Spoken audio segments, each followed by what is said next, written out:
Hi. We're really looking like mommy and Nenende today. I know. There's just so much that I want to share now, having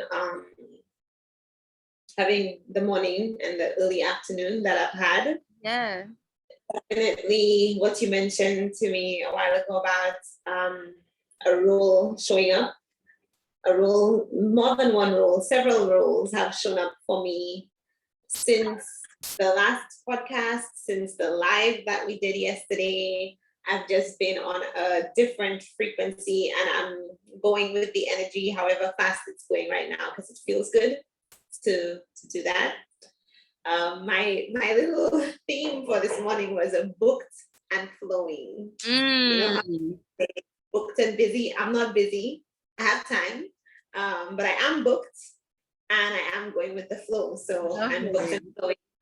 There's also another, I can't quote her, but it's definitely not mine making that clear, but there's an Instagram therapist or whatever she is, I'm not sure. I just saw it in passing and she said, let's change it from booked and busy to booked and balanced.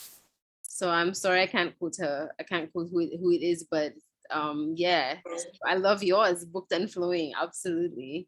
Yeah, balance and flow are, yeah, they allow each other to exist because balance is in flow, balance is in movement. So yeah. For sure. So story time. Yes, it'd quick. How was your morning? Wow. You said itty quick, right? Yeah. Oh my goodness, I'm so happy you said that. That's actually been on my mind since elections, because one of the major, I'm gonna go off topic just because I really want to share this. That's the tangent, that's the fluidity, that's the wetness. Get it, girl. Tell me everything. My non-negotiable that I wanted from politicians when it came to me making a decision for the governance of our island, of our country. One of the things that was really important to me was that focus on our heritage and on maintaining it, on sharing it, on educating the new generations on it. And when we had the Twitter spaces where we interviewed the leader of SLP and of UWP, these were the questions that I was really looking out for. I wanted to hear what were your plans as far as teaching and keeping our language, our heritage, our roots, keeping all of that alive. If the Prime Minister don't know the answer to Kili Kili Bravo, you know the answer, right? I do not know the answer. So culture. You have to shout, you have to chant culture after. I learned that from Mr. Laborde. Oh, culture. Okay. But I definitely knew the answer to Irikwi. So when you said that, I thought about, well, my vision for schools here where, you know, we can have story time under a tree. I remember when I started school at Moshi Combined, which is the first infant school that I went to. Absolutely. My mom was a teacher there, and you know, Moshi is a cultural hotspot in itself.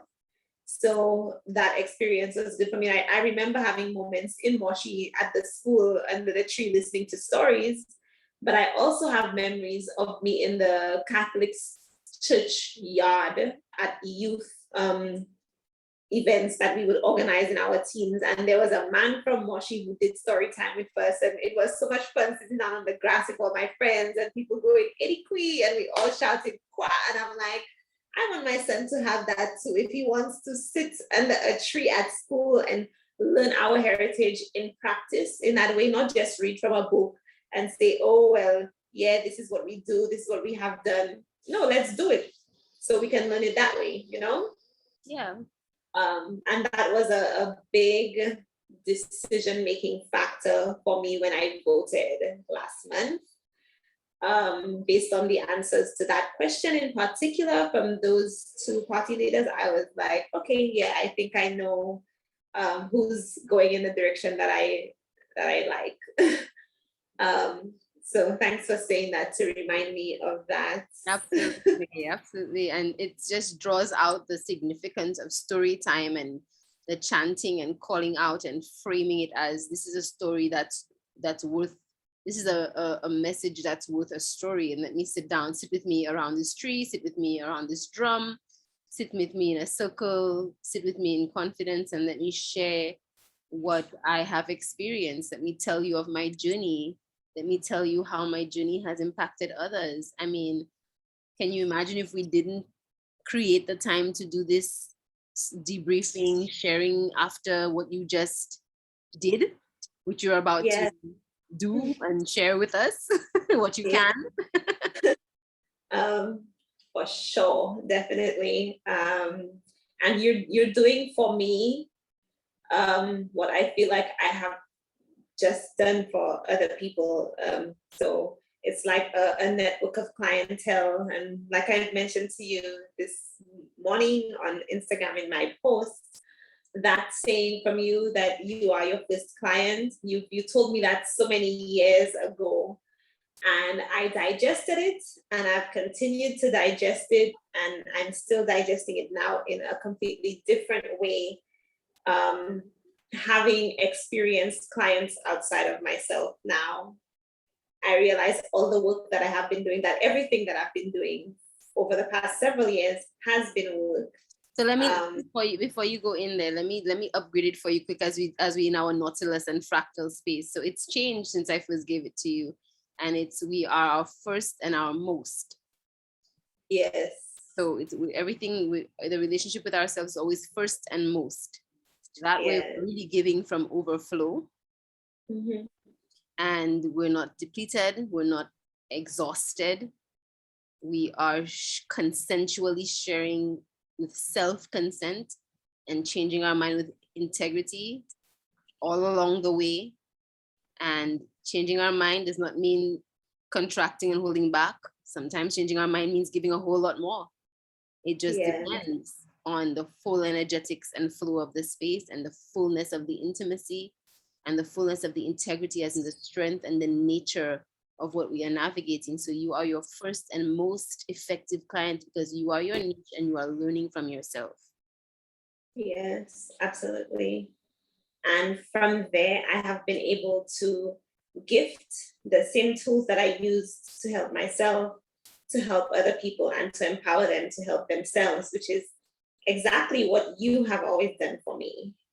Mm-hmm. So I'm very grateful. Absolutely. You've also connected me with so many people and so many resources that I'm grateful for. And a lot of them came to fruition for me. Yesterday, I had the most magical day. This guy is not drilling. Are you hearing the drilling? I am, but it's okay. We're gonna drill through it. As long as it's not like overpowering my voice, then we're good. I think we'll be fine. Okay, awesome. So for me, I have used so many different tools that are just, they're very subtly suited to me because I have refined my relationship with them over the course of so long. And now I'm able to pass that on as a gift to other people.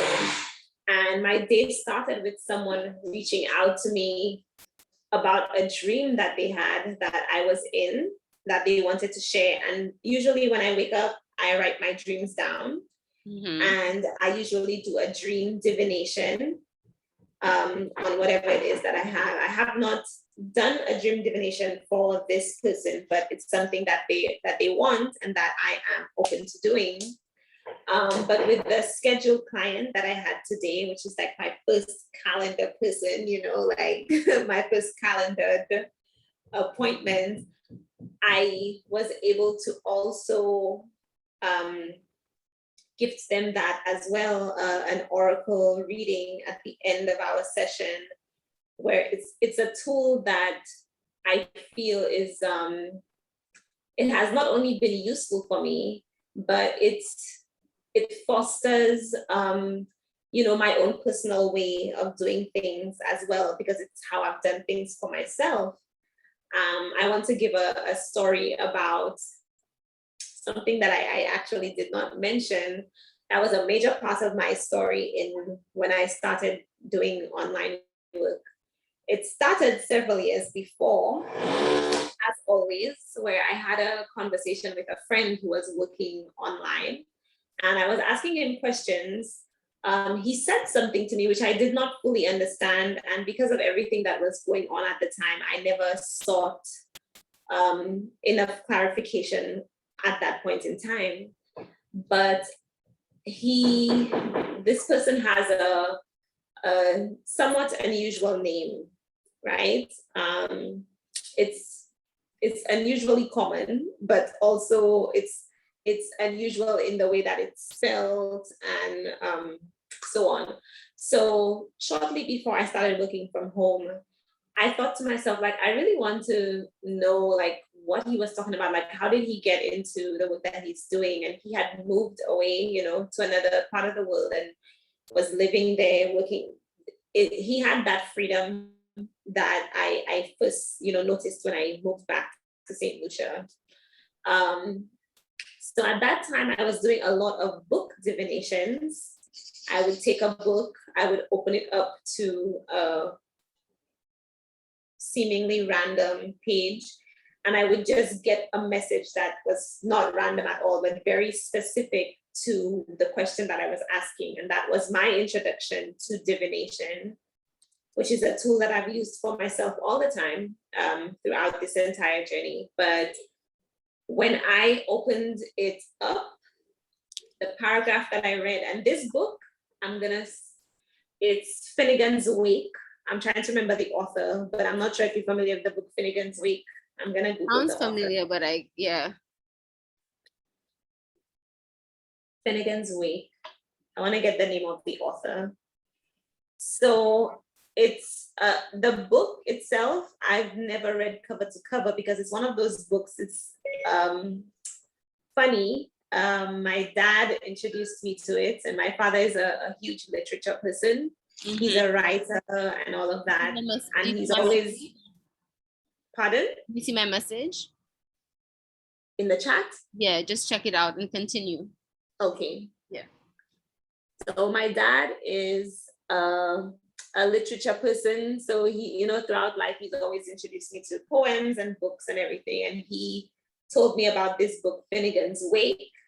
So he had a copy at home, and we would joke with each other about how that book, it's really random. Like there's seemingly no flow to like the plot, the storyline, or anything. It's the writer makes words up along the way and stuff, and my dad and I would joke about it, but to me it was so ingenious. That book was very ingenious because I've used it for divination, and when I opened that book up that specific time that I was asking the question about my friend, the paragraph that I opened up to actually had his name specifically in it. And like I told you, that it's not spelled in an ordinary way. So that said so much to me about the book, about divination, about the way that I was communicating with the world, with myself. So that just the tool of divination has been a lot for me. So for me to now be doing consulting and helping people to achieve the various levels and the various types of freedom that I've discovered for myself, and being able to use that tool, divination, in there, and having a client who is open and receptive to that, all of that is a huge culmination of success to me. It speaks volumes about not just in general, the work that I do or that we do collectively, but also the specific lessons in the work that we do. There was one in particular that, one message that I got last evening. at a Zoom session with people that you have referred me to. I'm gonna try to remember who exactly said that or who mentioned it, because I have it in my notes. But there was so much. I was able to refer to a podcast that a friend did recently that was a hang up for my clients that I was able to put them onto just from last night being in flow. I decided to listen to a certain podcast, and the topic being discussed by people who are well versed in that topic, and being able to experience it myself and digest the lessons myself and the messages myself, and then showing up to my client. And that's one of the first things that they mentioned, is one of those things that I learned last night from that podcast. And also from another session that I joined last night, it was with Nikki and Chikaba. They were speaking.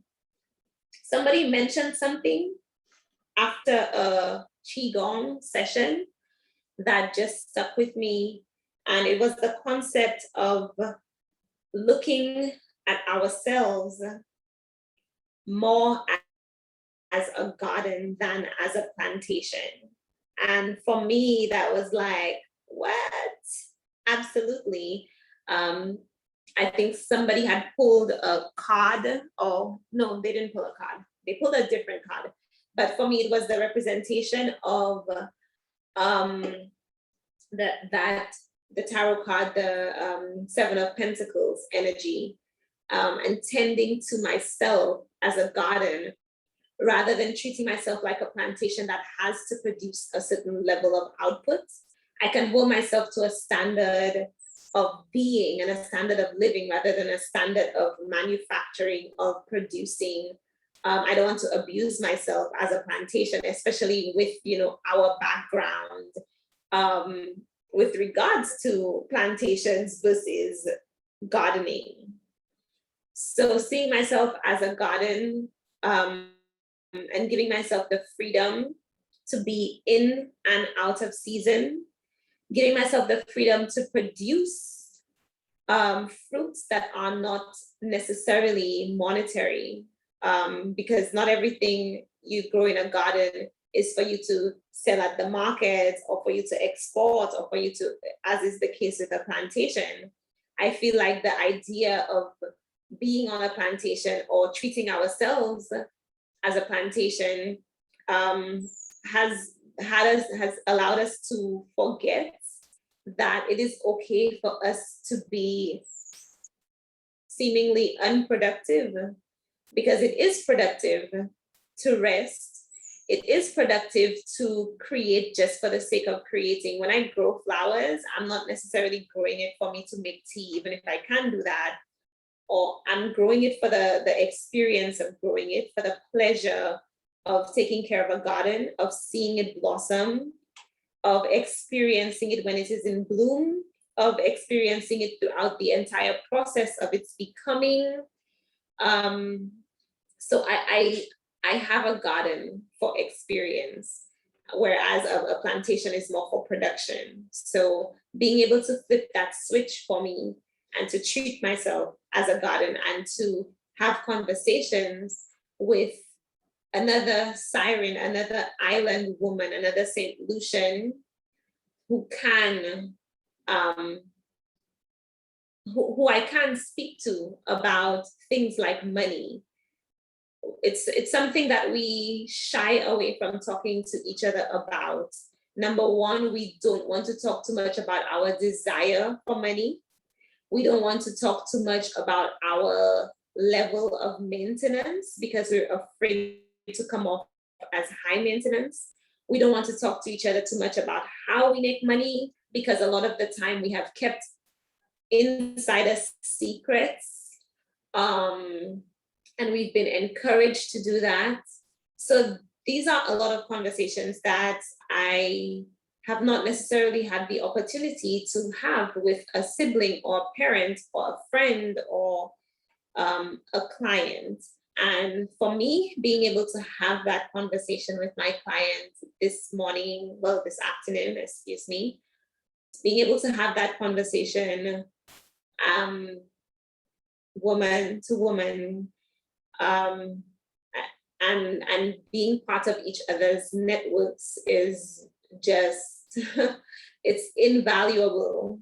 It's invaluable. It shows me how invaluable a garden is, even when it's not a plantation. Like we look at a plantation as the most productive thing.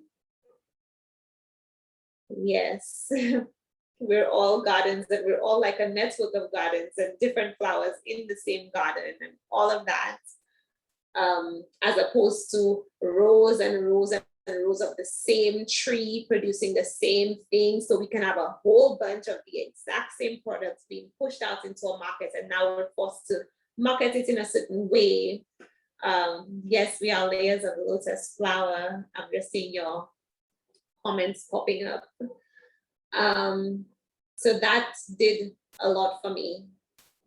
I was also a client in that meeting as well for myself, because I did the oracle reading for my clients, and they're telling me about, how much it resonated, and it did, speak to a lot of the messages that we discussed between the two of us during the session. However, it also gave me new messages for myself that I needed to internalize based on the process that I was going through, even with talking to my clients and with the other work that I've done so far for today. And I did it all from my bed. I was so happy to tell my client, like, hey, this is where I do most of my work. I write from my bed. I do phone calls from my bed. I sleep in my bed. I eat in my bed. I do a lot from my bed. And I know that, when I was growing up and going to school, and my mom would, ask us to study, and she would say, don't study in bed, you're going to fall asleep. And I recognize that sometimes you do have to shift settings, and shift your ambience and the situation for focus. But for me, so far, I've really enjoyed being in my bed and resting when I want to rest, and waking up and journaling is part of my writing process, even when it's not writing for a client. I write like the garden, sometimes just for pleasure, sometimes just for the experience, sometimes, to process, etc. So it meant a lot to me to actually do the session from my bed,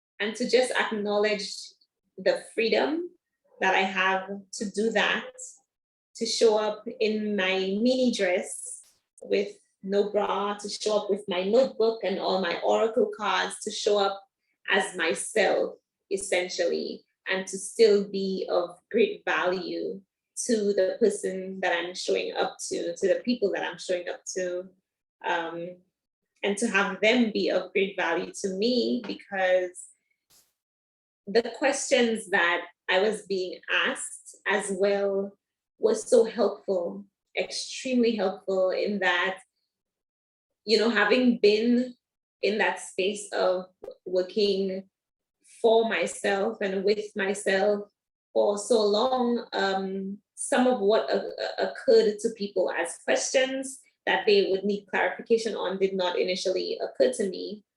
So I was very grateful to hear my client ask very specific questions that I can answer.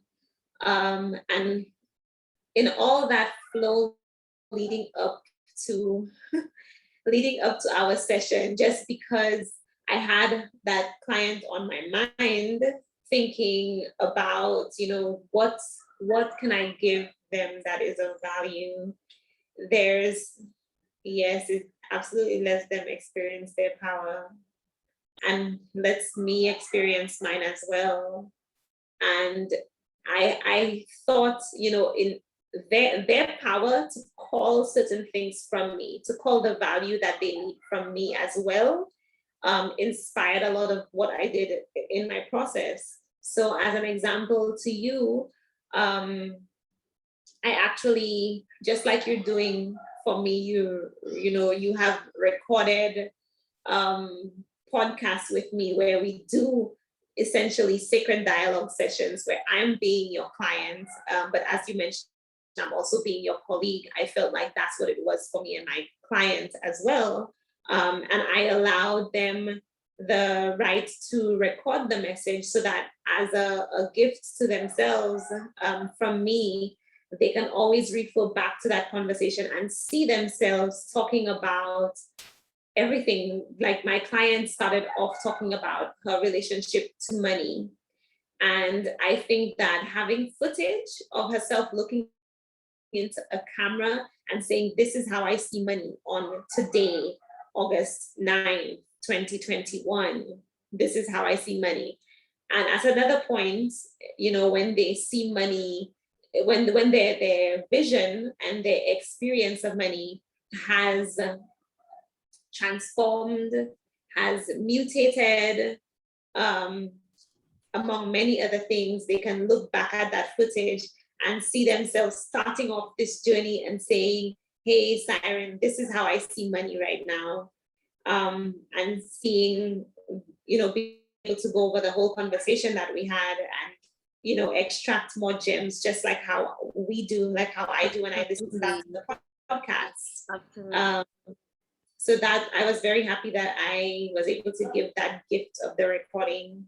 And like I said, it's a constant exchange, barter of divine gifts, treasure chest of gifts, the erotic, symbiotic honor, dance, ecstatic dance, pulsation, exchange of power harmony, power harmonics, the symphony, just the fact that you've been holding the line here, like, let me tell you, this is the ultimate testament to why I started doing this with you. I just wanted to show you and show moms out there that nenens and mommies can do important work and still be like, hold on, girl, let me go and tend to something there real quick that's taking a lot longer than I expect. I'm doing some elderly care here where I am today and got intense there for a sec. So yes, I was able to listen, but not able to give you my But I mean, it was vital, and you were churning the ocean. And I know anyone who was listening was getting that, but you were listening to yourself and getting that opportunity to hear and experience your own self. So whatever universe wanted you to have your own potent time and just hear yourself, experience yourself, see yourself by yourself for a moment, still in secret, still know that I was lovingly looking at you and listening to you and taking you in. But you being your first and most client in that moment was powerful. Yeah, so continue. I'm just saying thank you for all that you said that I was not able to actually give feedback to so far, but I'm listening. Keep flowing. Yes, so I'm just like having a mental checklist right now of the value that I was able to offer to my clients. So one for me was like the oracle reading. For them to also have the recording of that, of the reading and of the entire session. Yeah. Also, so we exchanged contact details so that we can continue to network beyond that conversation. They can send me the types of things that they're interested in, and I can share the resources that I have. And I feel like that is the perfect relationship to form with somebody. And it feels so good to form that sort of relationship with another woman like me, just like me. We're literally from the same country, from very similar backgrounds, and allowing them to see me authentically in the space that I am. I'm not coming and showing up as anything other than what I am. And it's because I want, like I mentioned to the clients, I want people to recognize that they can be exactly who they are and still be productive, members of the community. A lot of my hang-ups from dealing in the community in ways that I did not feel good about were what inspired me to exactly where I am right now, which included a lot of the things that I mentioned to the client as well, with regards to my effectively my relationship with time, my relationship with my wardrobe, the way that I like to dress, the things that I like to do that, for example, there are times that you're in a job, and because of how the job is perceived, and the examples that I used were the examples that applied to me as a teacher or as a mother, a lot of people in society feel like you're supposed to show up in a very specific way. And it forces you to deny so many other parts of yourself and suffocate them and hide them. And through a lot of the sacred dialogue work that I've done with you, I have empowered all the different parts of myself to the point where they will never allow me to hide them. And to the point where I don't want to hide them, I'm not trying to hide them. I am creating a space where they can all thrive. Yes. And they haven't shown us anything yet. Let me tell you, like, vitally honoring what they have shown us, but I'm talking about the fractals and the exponents that are there to come in our Nautilus unfolding. Like, this is still only the beginning. When I tell you eternity is real in the now, like, digest that one and you will come back to me in a year with that one. Like, I have to write this one down. Give me 1 second.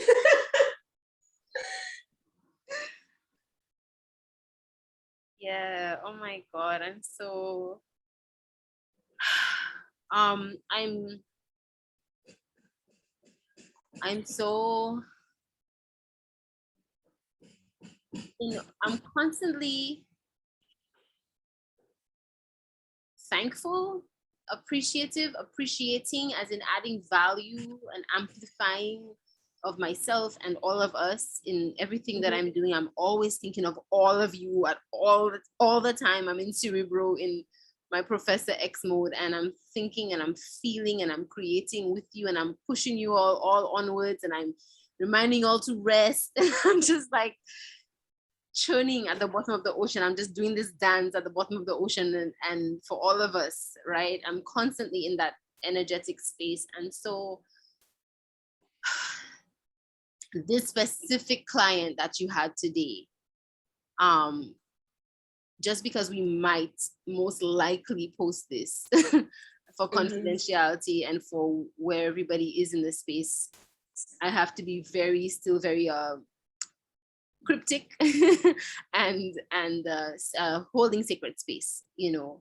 But I am overjoyed, and there's so much I would like to share as to all the reasons of why I'm so happy that today actually physically happened beyond metaphysically always happening. I'm so thankful for your alignment. And what I want to say that is shareable is that specific client that you had today, definitely the point of incident was them listening to our last podcast, to our money reconciliation podcast. And I want you to see your power in that. You doing all the sacred dialogue work that got you to a place where this has been your life so much that you're ready to take on the teacher guru consultation aspect of it, and just to experience yourself like that. The next, like, it was actually late, like she had to pace herself to do it. If not, it would have been right away. You know, I'm just to show you how much the impact, but you know, obviously you have to digest. And then I've sat with 2 other people in a guided listening to the podcast, because it's triggering, because it's unfolding, it's disarming, you know. And definitely one of them will definitely soon be also contacting you once they have had their moment to digest. I literally just jumped off of theirs into this, and I was you and this other person were like, I'm just showing you the parallel universes that are happening, all about you, all about us, all at the same time. The I equals we, the I and I, the iron sharpen iron, the we are one, the I and the we, taking the ownership and then sharing it where it's shareable consensually. Like you were in session with that one client and I was listening to yesterday in a guided way with another kin going to prepare themselves for them to allow themselves the experience of you, the siren experience, and all that its octo spheres are creating. Oh, thank you so much for sharing that. Yeah, and this is me not being able to share, right? This is me speaking in parables, trying to keep everybody's piece confidential. Like I look forward to the day when I can actually like when everybody can actually connect their own dots and be like, girl, let me tell you, like, you know, but the sacred dialogue aspect of it is, even if you're not able to explicitly pour things out and say certain things, because not everything is shareable and some things must be private, obviously. And so much power is happening behind the scenes in what we call in Hinduism concealed and revealed grace. Give it its time. Whatever you cannot see from your vantage point, there's a reason. Whatever you can see from your vantage point, there's a reason. So it's very important what you said a while ago that I took a note of that I want to just extract is, you said that you were noting the offers that you were actually able to make to that client in the Oracle card, in the exchange of the information. And it's very important even after this moment of debriefing to even go further and even ask clients. Like I always ask clients, taking from today or highlights from today. That's how I learn. That's how I encourage the feedback. I want to know of all the gems that I dropped, which one resonates with you the most, because that's really our starting point. It doesn't matter all the things that I drop. It can be saturating. I'm dropping everything, right? The whole ocean is there. It can be saturating, right? But I trust that you're not going to be in the whole ocean. You're going to go to the beach and you're going to go as far as you need to, and you're going to enjoy yourself. And just because you didn't make it to the horizon didn't mean you didn't enjoy the ocean. Just because you stayed in a shallow aspect doesn't mean you didn't enjoy the ocean. Just because your depth and someone else's depth is different doesn't mean you didn't enjoy the ocean. You know, and so we are sitting on that rock in the sea, and you've swum back to me and you're telling me, oh, I met another siren and this is what we were talking about and sharing, and I gave her these gifts and she showed me my gifts and then I showed her gifts, and this is only the beginning. Like, can you imagine when she is a year into her siren experience and sacred dialogue spaces? Yeah, just even thinking about my own sacred dialogue journey, I felt so much resonance and so much expansion even back then, but I still at that point would not have imagined this moment. So I can only imagine, you know, my next moment and her next moment and everybody next moments, what they would look like, especially with the connectivity between us and the way that we all inspire each other. Because one of the main things that I am able to recommend, so one of the first things was actually another podcast, well, two other podcasters who collaborated on, you know, an episode that I listened to last night, and I felt so inspired by, and I heard that in what she was speaking to me about, and I'm able to, you know, connect them to her network as well. So definitely very fulfilling. I think that there was a little part of this that was good just for you to share a little bit with your public, but I do feel a need to, like, after we've celebrated out on top of the water, I think that we should go down into the depths, into our little cove. So I'm going to stop recording. So if you want to do like a sealing off of highlights of sharing out loud, and then we can go inside and then share more explicitly. Yes, I think all I'm going to say to usher us into that space is just how good it feels to me to be able to have those types of conversations with each other as Caribbean women and as humans in general, to be able to have those types of conversations, just like you had mentioned on, you know, one of the previous podcasts, where we can ask parents and children and friends can ask each other how their sex life is, that we can have conversations about sex, about love, about magic, about money, and feel good, not be dealing with sometimes the level of guilt, shame, and fear that can come up when we have some of these and this conversations. And even ownership and shaming and breaking consent. You know, it's one thing if you've cultivated a relationship of love where you know that sex and mental wellness and spiritual wellness and financial wellness and abundance and providence are all one and the same. And when you can cultivate that kind of garden living, inner gardening instead of plantation slaving, right? When you can cultivate that and you have that honor, that's one thing. But it shows in our society, in our culture, in the violations to our culture and the corruptions to our culture, where it's not safe to ask in a respectful, in a fun, in a nurturing way how their sexual, sensual lives are, because we do ask, we do have imposing, violating ways of imposing our opinions of people's sensuality, and there are laws against people's sensual expression. So don't tell me I can't flip it and make it healthy to talk about. Before, obviously, my first and most response is always mind your business. But where there is safety and joy and consent, right? It's a matter of do you have a space where someone cares about your freedom of sensual expression? That is what I'm talking about, which links to your financial freedom and your freedom of expression in all ways, and your freedom to give and receive in life, period. Not being secretive about it, not feeling like you have to hide it, not feeling like you're forced to hide it, that you couldn't share it if you wanted to. That's the subtle shift. That's what we're doing the work for. Oh, yes, I feel that. Okay, so good rest of it all to whoever's listening, and we're going to go into our deep, dark, black water. Bye. All right. Bye.